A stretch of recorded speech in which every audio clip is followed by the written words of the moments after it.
Sup? Welcome to Tales Tomorrow. I am Morrow, your storyteller for today. With me have some more RPG horror stories. I am in the worst situation right now because it is currently the middle of fall and it's so freaking hot outside. Honestly, I can't wait for winter. It's not gonna get extremely cold, but I just can't wait to at least get some kind of chill, dude. It's just non-stop hot. The faults of living on East Coast. Either way, I'm gonna stop complaining and get to some RPG horror stories for today. Awful first impressions. I mostly play D&D with my group of friends via Roll20 since we live apart from each other. I had to be the DM for most of my games since everyone else was either scared of the responsibility or didn't do the rules that well. Luckily, I found a group online that was playing a campaign of Roll20 and they were looking for a player since a few people left. I made a character with the DM help me with the lore. They're about 200 pages total, and I had just a couple of days to prepare. He was very friendly and helpful. He said that I would suddenly appear in a battle for a cool moment, that I needed to target a wizard of some kind because he's important for my character. That seemed good to me. Is it? It doesn't seem good to me. I don't know, it's just like a weird ham-fisting storyline. I mean, if it works, I guess. I shouldn't prejudge it. On the day of the session, I found out the DM roleplayed as 4 NPCs in a party. One was from the beginning, and everyone else was for all the people who left. That seemed weird, but I let it slide. When the session began, I immediately noticed how many things on the Roll20 map were wrong. Whoa, let it slide. The DM is playing 4 NPCs that are part of the party. 1 NPC, I mean, it's fine. But 4? Is DM having a conversation between all of them, basically talking with himself, about his characters? Hey, Billy. Hey, Bobby. Hey, Billy, you think we can win the war? I think so, Bobby. What do the other players think? Oh, wait, no. We gotta talk to Jill. I am Jill. Hello. I think the war is gonna go great. I just find it really awkward. Does the DM have conversations with himself with all the NPCs? Do they just like stand by, like, you know, not talking, emotionless and stuff, waiting for player characters, the actual players to like activate them for like a dialogue speech or something? When the session began, I immediately noticed how many things on a Roll20 map were wrong.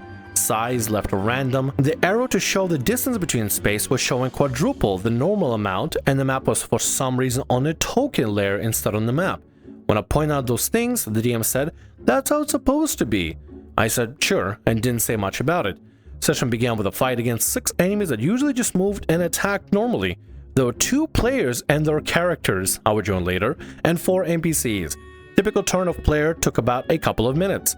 Turn for DM control character enemy took about 10 minutes. Same for his reaction against attacks and stuff like that. The fight was so slow, my character appeared 2 hours into the session, and that was just 3 rounds of combat. 2 hours, 3 rounds of combat. Oh, my head. 3 rounds of combat in just 2 hours? That's a snail pace, dude. That's not even snail pace. That's dried, dead snail on a slight incline, slowly rolling off while leaving a slimy snail trail. That's how bad it is. It's a dead snail on an incline that's slowly rolling off. Oh my god, this hurts my brain. I was a barbarian, and some of my turns took sometimes less than a minute. I targeted the wizard like the DM told me. He used a lot of spells and race abilities to lower my chance of hitting him. So in 3 turns, I never hit him once, because even with good rolls, he gave disadvantage. After my last missed attack, the wizard teleported out of the battlefield, and we didn't have a way to find him, because it was spontaneous. So basically, I waited 2 hours for me to even begin playing, and when I got that chance, the DM used everything in his power for it not to impact the battle in the slightest. So I just sat down for 4 hours doing nothing. Left the campaign the next day. You did the right thing. You did the right thing leaving. There's so much wrong. And I already commented on it, but like there's so much wrong. Having a party that's more NPCs than actual players is nonsensical. 1 NPC helping the party is fine. 4 just to miss out, just to replace the people missing, so you can have a balanced combat that every turn whenever the DM is playing takes 10 minutes per character, including their reactions and everything, and for 3 rounds of combat to last 2 hours. We're moving on from this story. This is just a mess. It's just such a mess.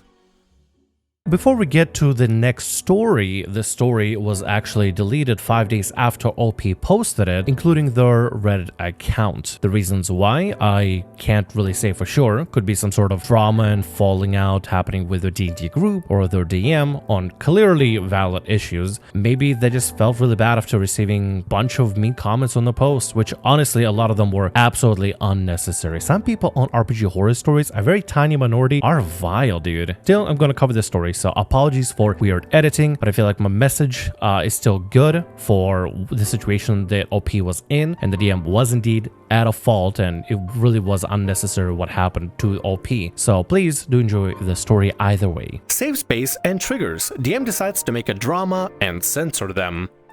My old RPG Discord server had a special place for the players to list their triggers or anything they wanted to communicate to other players in a safe space. People put all kinds of stuff there as quick heads-ups, i.e. one player did not like a very specific but seemingly innocent topic that brought up some bad memories for her, and personally I was happy to know not to send gifts of that. FYI, it was a certain breed of a dog. I thought it's a nice idea to have it, and the DM initiated this safe space. Wait, you're sending a dog as a present? Can you mail or deliver dogs? Is that a thing? I'm assuming it's some sort of a specific chew toy, but why would you need chew toy? Anyway, I'm reading too hard into this. It's not the important part of the story. The important part of the story is safe spaces, and somehow it's being mismanaged. We joked about our characters a lot in that server, but some jokes about my character, including a joke about killing them off, crossed the line of good taste for me and made me a bit uncomfortable. I communicated that on the Discord, but I thought like, well, we do have safe space for that. This would be spammed. So I updated my safe space with a request not to joke about killing my character. Then I kind of forgot about it. Until the DM started to bomb me with the DMs being like, why would you think we'd kill them? Well, some jokes were like, meh, but I did not genuinely think that, but just not in a good headspace to laugh at that and being genuinely angry at me. I stood my ground being like, listen, people put all kinds of stuff there and it makes them uncomfortable, and that made me uncomfortable, which I thought would end the topic. But the DM insists that I take it down and self-censor my triggers, I guess, lol. Frankly, the whole conversation was more triggering than anything because I realized DM is over-controlling about safe spaces. I stopped enjoying that level of pettiness, did not censor my own safe space, and left soon after. When I was in a VR chat roleplay group, people talked a lot about having their characters killed, killing off each other's characters and stuff. We had like little groups of people playing as, it's gonna sound really strange, but PCs, player characters that don't really have any sort of like, that kind of influence the world around, and then NPCs, which mostly kind of have a lot of cues going on. They can play their own character, but they're more helping build the world or in the story for the I guess the roleplay group rather than do decisive actions. I don't know, that's the best way I can explain it. And a lot of the times before the actual roleplay sessions would begin, people will make a lot of jokes about having their characters killed off, their characters dying, each other killing each other's characters, NPCs killing off PCs, PCs killing off NPCs. The whole situation slowly started making session to session and like pre-meetings way more toxic, like way more tense, because all these jokes started to become little anxieties, and people, instead of joking about it, they're kind of like venting, I guess, thinly veiled threats to each other as a joke, and it's just really strange over roleplay as well, which is really just absolutely bizarre to me. I didn't engage in it because I didn't find it really interesting or fun, or I enjoy playing my character that I played, and I didn't really want my character to get killed off, even though some people for whatever reason really tried. I didn't want my character to get killed off and to live a pretty long while before I just completely dropped out because it just wasn't really for me. There's a lot of changes. Anyway, that doesn't matter. If you're enjoying a game, but all the jokes are little about joking about killing off your favorite player character that you invested so much time and effort into, then it kind of deflates any sort of excitement. It's like, oh boy, I can't wait to go to my favorite D&D session or TTRPG session, just for them to just be completely killed off without any sort of fanfare. Woo, that's so fun. That's such a blast. Wowie. Like, if let's say, for example, you're done with the character and you want to have them some sort of a send-off or a farewell, that's one thing. But if you invested into a character and people constantly be like, I'm gonna kill your character next time, your character's gonna die, or DM is like, oh boy, I can't wait for this encounter, I wonder if X or Y will die in this encounter. It's like plotting to have your character killed. It's not fun, dude. The whole point of you having fun because you want to ruin my fun, that it's not fun in the slightest. Joking a couple of times here and there is one thing, but if it's the same joke over and over and over and over and over, yeah, that's obnoxious and annoying, and I would want people to stop as well because it lost its charm 5,000 times ago. But instead of DM just acknowledging the fact that the joke has gone too far and they should just really drop it, they decide to get offended. How dare you put in a safe space area that you don't want to joke about your character being dead and stuff, or character being killed off. You better remove it so I can continue making my jokes, because I am the only person who finds them funny. This DM sounds like a piece of work, and you know what? I'm glad you left the group. Honestly, it doesn't seem like it was a fun group if all they do is just joke around about, like, if the entire humor is, hey, X, you're gonna have your character be killed off, woo-dee-doo-dee-doo. And the entire time, it's obnoxious, it's annoying. Joke about something else, write new material. Anyway, let's get to the next story for today. The DM disbanded the campaign overnight to avoid confrontation. Considering most of the stories in the sub, it's a really mild anecdote, but it still annoys me to this day. I've been looking for a group to play in as a PC in Roll20 since I'm a DM in a group of friends and no one wants to take a shot at it. Found one which had a schedule that worked for me. Talked to the DM a bit and joined the group. You could tell the DM had a preference for the RP and narrative aspect of D&D because he had a massive homebrew world with kingdoms, deities, everything. During session 0, we the 5 players worked in the backstories with the world and everything was good to go. Session 1 was extremely fun. We had a bit of combat, but most of the session was roleplay, the DM planting seeds for everyone's backstories to develop. Session 2 is where everything went to crap though. We were traveling on a ship that eventually got stuck and started to sink. While this was happening, another player and me were chasing down one of the attackers through the cargo hold in order to question him. Eventually we lost sight of him, as the cargo was now flooding quickly and everything was pitch dark. Hashtag human problems. Being a human paladin in heavy armor with no dark vision was rough at the time. That's why I had tied down a rope to an anchor point before going into the cargo hold and casted light on myself just in case. The DM asked us if we wanted to try to escape. I said yes and started to swim, using the rope as a guide. He made me do some saves, no big stuff, considering the situation I was in made sense. Then he asked the warlock to do the same.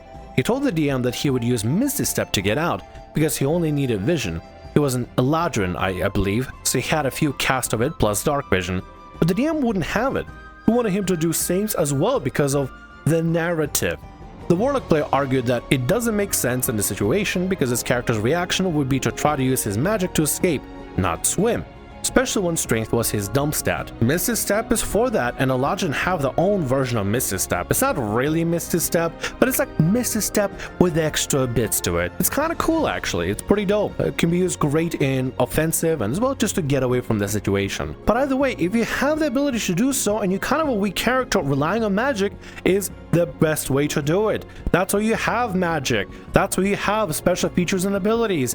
You should be using them. And for the DM to not let you do it because the narrative demands kind of shows me they care more about the story and the stakes than player action. After a somewhat heated argument, the DM relented and allowed him to escape using Misty's Step, but you could tell the mood was ruined. Shortly after we escaped, DM called it early because he was tired. It was understandable. We played at night, like 1 AM or so. Plus, the argument would take a toll on anyone. Well, you didn't have to have an exhausting argument if you just let the player use the magic. I mean, seriously, like, how could you be arguing for so long that you exhaust yourself? If that's exhausting, then just don't do it. Find simple solutions, or just like let players use the features they have. The whole point they have these features is for them to use it, not for you to say, sorry, the narrative demands that you don't use your feature. The issue was me, being a night owl, was still awake at 3 AM when he sent a heartfelt message through our WhatsApp group saying he would step down as a DM because of style differences, but he didn't want to break up the group.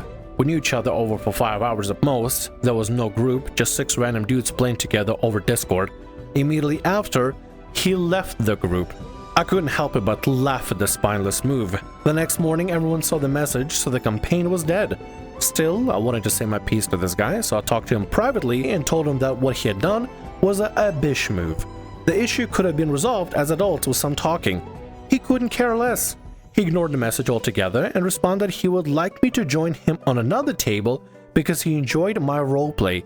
I didn't even bother to answer him. Screw that guy. Honestly, if you're this fragile to the point where you're gonna crumble when a player wants to use a feature that's part of their racial ability, maybe you shouldn't be a DM. Simple as that. Maybe somebody else should take over. If you literally crumble because you want to have an argument with a player, because you don't want them to use a feature because the narrative demands it, and you get so exhausted and burnt out because of the style difference, if you don't want people to play like races or species with extra features and you just want everybody to be a basic ass human, make a campaign where everybody is a basic human without extra bells and whistles they can do. But like, what if, let's say, for example, they are a wizard or a sorcerer and they have missed a step as part of their spell or something? What then, DM? Are you not going to allow them to use their spell? Is that why? Well, then maybe the table should just be playing a human fighter then, if you can't handle people using their features. Oh, but what if the fighter uses action surge? Are you going to crumble too and just close the campaign down because action surge is going to be overpowered and will be too much for the narrative and the story? If you can crumble under such a little pressure, I don't think you're cut out to be a DM. And with that, that's going to be all our stories for today. I want to thank you very much for watching, and thanks so much for being here. If you like what I do, consider subscribing to the channel and leaving a like. Also, if the RPG Horror Stories ever goes down, or if you want to submit your own personalized horror story, email is down in the description below. I'll see you again in more Tales Tomorrow.